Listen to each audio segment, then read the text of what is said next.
Good morning or evening, sophomore parents. I hope all is well. My name is Melissa Ginther, and I am unable to be at tonight's mini class night due to a conflict with a grad school trip that I had to take to Texas. A little bit about me. So I clearly teach your sophomore New Testament, which I will tell you what that entails in a moment. But I also coach softball, and I do a lot with campus ministry, particularly with the mission trips. If you ever need me, my email is the best way to get in contact with me throughout the school day. You're always more than welcome. We can always schedule a meeting, or you're more than welcome to call me. However, getting access to my phone in Classroom 105 is not always the easiest thing. So throughout this semester, and as the course subject title indicates, we're looking at the New Testament scriptures, but not solely at the scriptures themselves, but those persons and the church that is dwelling within. So we'll look to the life of Christ, the gospel narratives, authorship, dating. It's similar in structure to a history course in regards to the dates and details, which we'll ask them to retain, and the structures that provide us the foundation for the New Testament to be codified. We'll certainly look at the early church in a particular way when we get to the writings of Paul and even to the Acts of the Apostles. Just a friendly reminder, works of mercy are due April 15th. They don't come through theology. However, I just wanted to make sure you had that on your radar. A couple of goals. We'll seek to or hope that your students are able to articulate the development and structure of the New Testament. And really, our second unit does this in great detail. We're looking at authors, outside sources, historical context, who is the intended audience, right? We need to know who Matthew is writing to in order to understand why he's putting such a great emphasis on Jesus as a Jew who claims to be king of the Jews.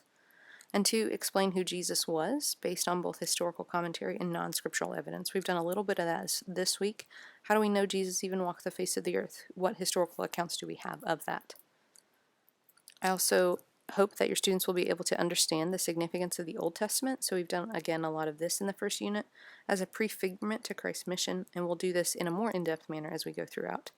And then express the necessity of Christ's passion and death. Why did Christ have to die?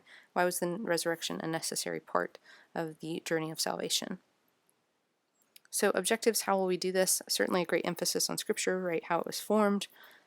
Is it reliable? Why is it relevant? Who are the significant figures? The sources of the New Testament will be a great part of our second unit, right? Who wrote the Gospels? What sources did they use?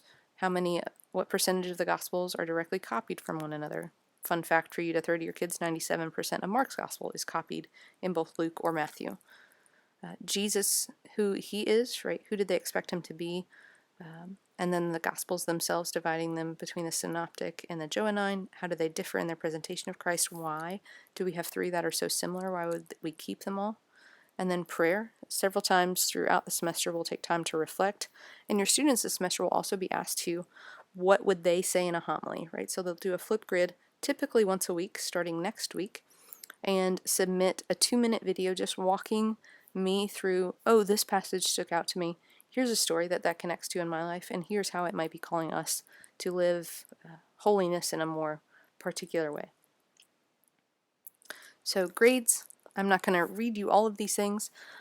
One solid point that we need to make sure that our students know, and I will tell them this again and again whenever they have an assignment outside of class, is they can turn it in late, but they lose 10% each day. That really only comes into play with homework and participation, and there are a plethora of grades within this category, so if something happens, I try to tell him not to worry, that it's not going to drastically impact their grade. However, if it's on the group projects, that's when it starts to become an issue, because they'll have only 2 or 3 of those throughout the semester, and one of them is post-spring break called the Pauline, or the Pauline exegesis, and that's going to be the biggest one that they're going to need to stay on top of as we move forward.